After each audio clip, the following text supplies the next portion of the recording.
One tool we can use to image a computer is a disk cloning tool. It makes a copy of an entire disk and allows you to back up a current machine or set up a new one. There are lots of disk cloning tools out there to help you complete this task. The benefit of disk cloning over a standalone installation media is that you can also install settings and folders that you might need. One of the many disk cloning tools out there is the open source software CloneZilla. It can be used to back up and restore a single machine or many machines simultaneously. A popular commercial imaging tool is Semantic Ghost. To read more about other disk cloning software, check out the supplemental reading right after this video. With disk imaging, lots of tools offer different ways you can clone a disk. One option is disk-to-disk cloning, where you connect an external hard drive to the machine you want to clone. You can connect a hard drive, like your HDDs and SSDs, into something known as an external hard drive dock. These devices are great IT tools that kind of look like toasters. Once you connect your external hard drive, you can use any disk cloning tool of your choice. We're going to show you a really quick example of how disk cloning works. Let's use the Linux command line tool dd to copy files. dd is a lightweight tool that's also used to clone a drive. Again, you can use any tools you want to clone your disks, but right now we're just going to use dd.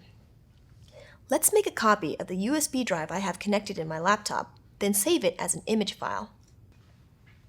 First, we want to make sure we have this drive unmounted.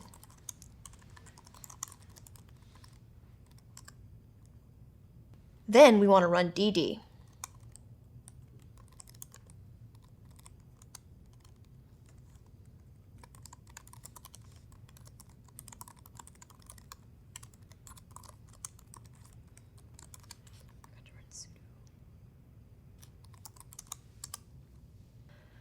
You don't have to know how dd works to use this command. Actually, you should check out the final supplemental reading to learn more about this tool. This just says I'm going to copy the contents of /dev/sdd,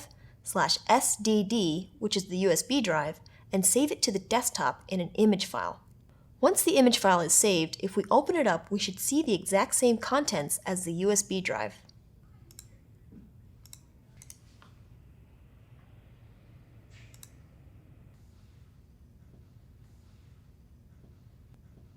You can use dd for larger disks like hard drives, and it'll function the same way. Pretty cool, right? Another method you can use to image a machine is to request the images directly from the network. Lots of operating system manufacturers today offer network-initiated deployments. This means no more messy standalone installation media.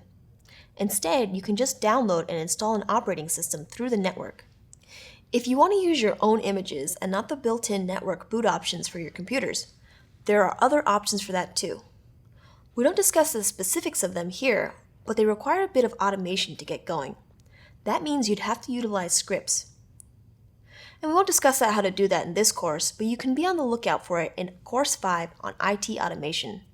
It doesn't matter if it's a laptop, desktop, Windows OS, Linux OS, etc. If you're managing the operating system deployment for a company, you'll want to keep some aspects of hardware standardization in mind.